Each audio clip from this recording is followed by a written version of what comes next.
Indonesia's football president has told Al Jazeera that they are a sleeping giant as they aim to host the World Cup in 2038. Their under-23s play their first ever Asian Cup quarter-final later, just 2 wins away from a place at the Olympics. Tom Simon.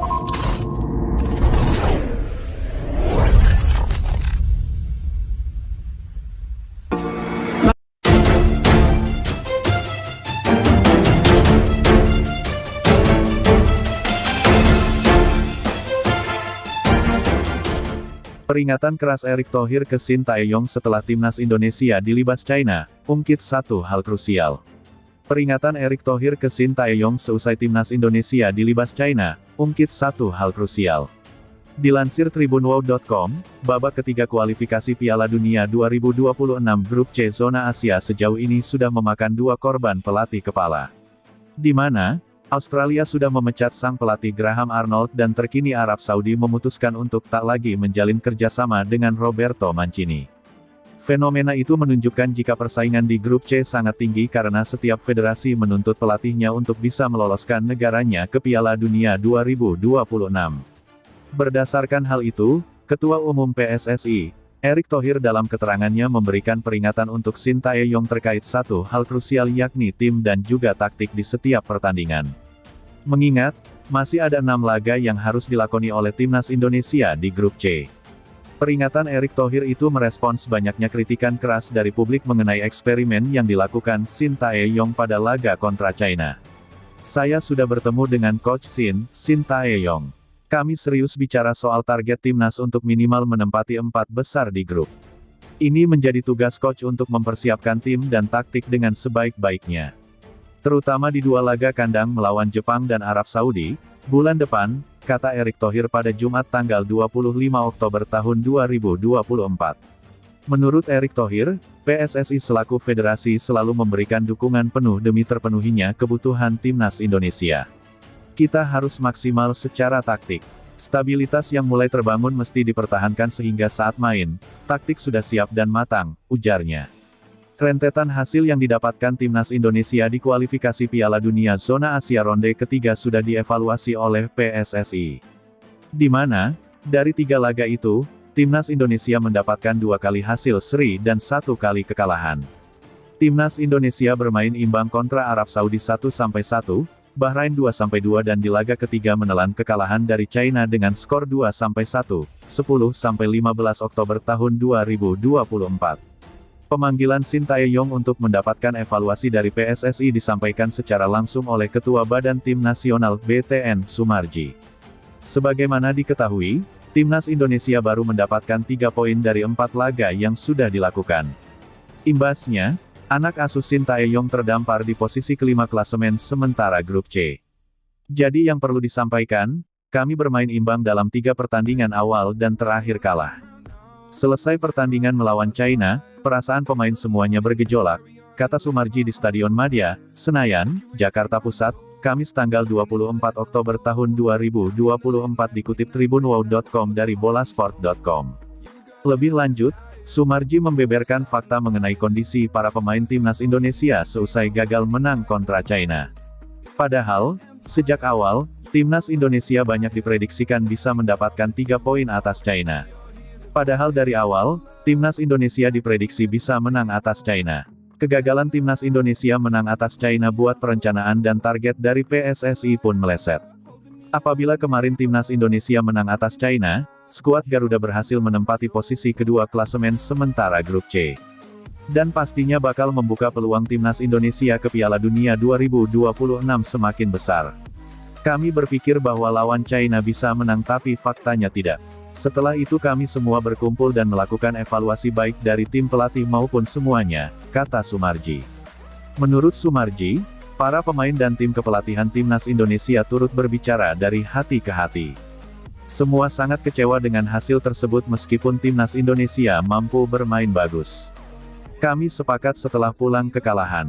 Ini menjadi motivasi sebagai pelecut kami di laga-laga selanjutnya, ujar Sumarji. Pada laga berikutnya, timnas Indonesia bakal menantang Jepang dan Arab Saudi di Stadion Utama Gelora Bung Karno, SUGBK, Senayan, Jakarta Pusat, 15 dan November tahun 2024. Sumarji berharap, pemain timnas Indonesia bisa bekerja keras lebih lagi pada pertandingan nanti. Jadi dalam laga kandang nanti, saya minta para pemain bekerja lebih keras lagi. Para pemain harus bisa menyatukan karena ini urusan hati, ungkap Sumarji. Sementara itu, dalam evaluasinya kepada Sintayong, ia membeberkan keinginan PSSI. PSSI meminta kepada semua pemain timnas Indonesia untuk bisa menyatu. PSSI ingin semua pemain timnas Indonesia bisa bermain lebih solid lagi. Sintayong pun sudah menyepakati hasil evaluasi yang disampaikan dan diminta oleh PSSI.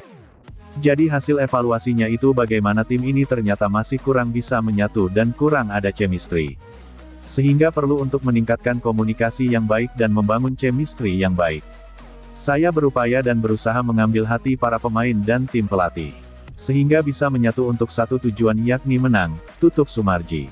You pray that this light will carry on. I'll stay until you leave me drowning. I've slayed a couple demons in my day. You don't know I can't be slayed.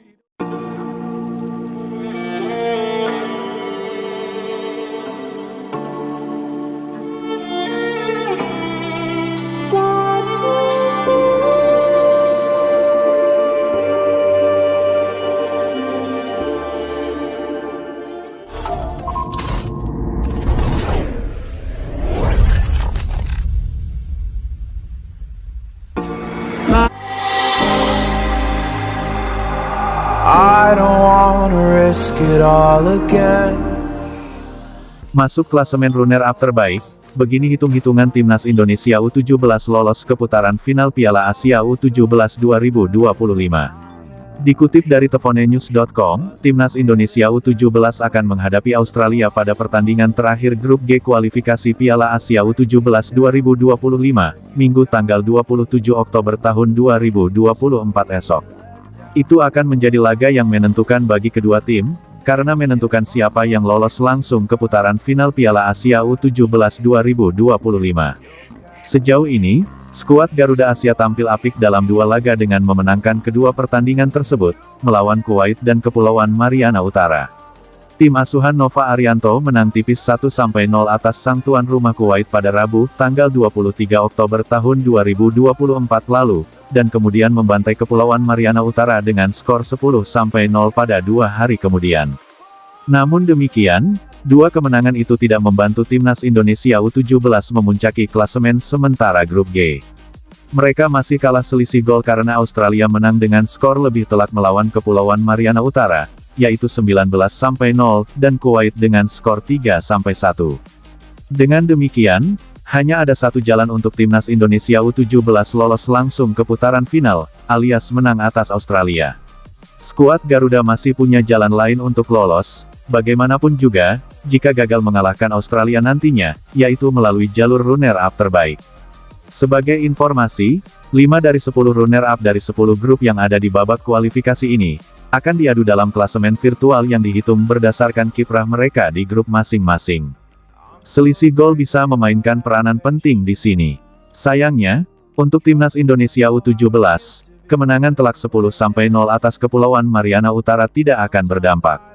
Sebab, AFC memutuskan bahwa hasil pertandingan yang dihitung untuk para runner-up terbaik, hanyalah melawan tim yang finish pertama dan ketiga. Dengan demikian, hasil yang diakui dalam klasemen runner-up untuk timnas Indonesia U17, adalah ketika menghadapi Kuwait dan Australia. Pada saat ini, timnas Indonesia U17 berada di luar zona aman, karena berada di posisi ke-6 dalam klasemen runner-up terbaik dengan hanya selisih gol +1. Oman, Qatar, China, India, dan Uzbekistan ada di posisi 5 besar, selagi Kamboja, Iran, Vietnam, dan Malaysia ada di bawah timnas Indonesia U17. Hasil imbang melawan Australia mungkin akan cukup membantu timnas Indonesia U17 lolos melalui jalur runner-up terbaik. Namun, kekalahan akan berisiko melempar timnas Indonesia U17 finish di luar 5 besar runner-up terbaik. Jika kalah, skuad Garuda Asia perlu berharap agar para rivalnya di klasemen runner-up terbaik meraih hasil yang jauh lebih buruk.